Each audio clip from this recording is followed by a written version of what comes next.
um grupo de beta-lactâmicos, que são os carbapenêmicos. São drogas que a gente utiliza muito no hospitalar. Os carbapenêmicos, claro, é um grupo mais específico, obviamente, mas é um derivado do beta-lactâmico. Então, dos carbapenêmicos, nós temos três importantes no Brasil, que é o imipenem, que é associado a cilastatina. Nós temos o meropenem, que utiliza muito no nosso dia a dia, e o artapenem. O que tem de importante no carbapenêmico? O carbapenêmico, ele é uma droga que foi construída e tem uma eficácia muito importante para gram-negativos. Então, usar carbapenêmicos no nosso dia a dia é usar droga que tem uma eficácia maior para gram-negativo. E aqui cabe salientar que a utilização do carbapenêmico ele precisa ser muito mais hospitalar e muito mais cuidadosa, realmente com uma indicação mais precisa. Por quê? Porque você sabe muito bem, nessas últimas décadas nós temos tido uma ampliação muito grande de infecções por cepas gram-negativos, enterobacteriáceas ou bactérias fermentadoras, como Pseudomonas, Acinetobacter, que são produtoras de carbapenemase. A produção de carbapenemase inibe a atividade carbapenêmica, que são as famosas KPC.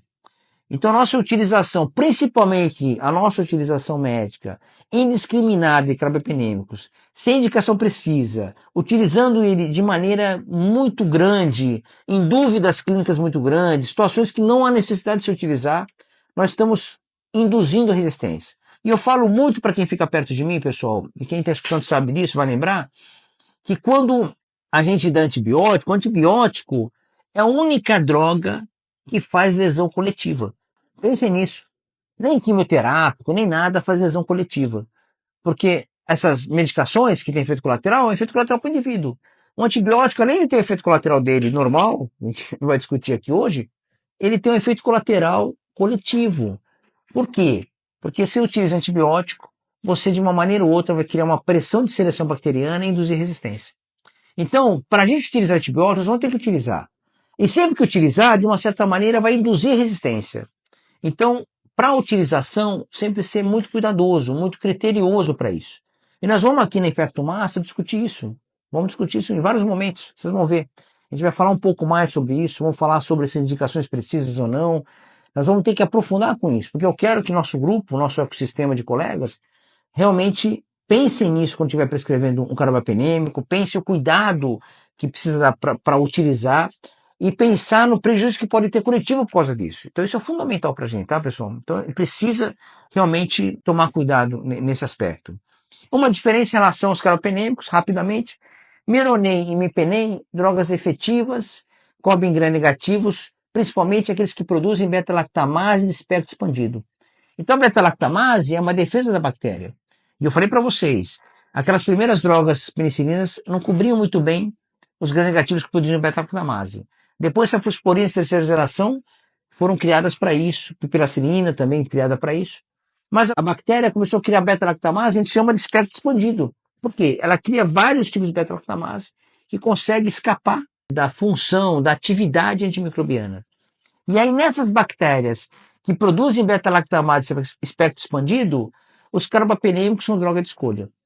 Nem a piperacilina tazobactam, nem o cefepime, nem a ceftazidima são drogas boas para tratar pacientes com bactérias gram-negativas com beta-lactamase espectro expandido.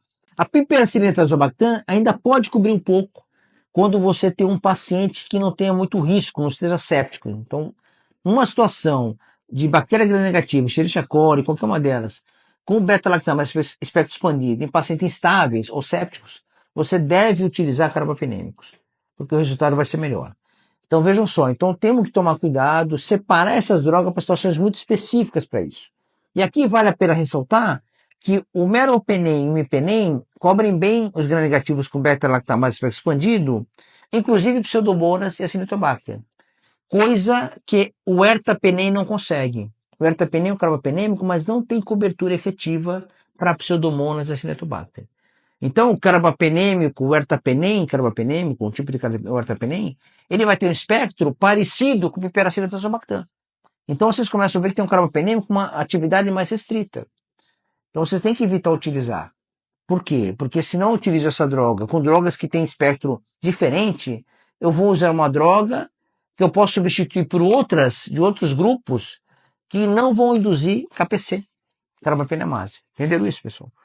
Então, vejam só, se eu for usar o carbapenêmico, eu tenho que dar escolha para imipenem e o meropenem. No nosso dia a dia, o meropenem acaba sendo mais interessante.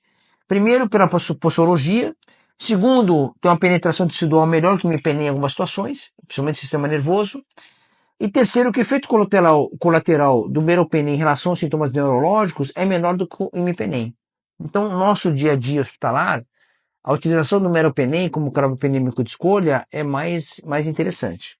Então, usar, por exemplo, ertapenem, você vai evitar utilizar o máximo que você puder, porque você pode substituir por uma cefalosporina, por uma penicilina antipseudomonas, né? Então, seria mais interessante. O espectro dele não é interessante, porque ele não tem cobertura para bactérias não fermentadoras, que é o caso da Pseudomonas cinetobacter.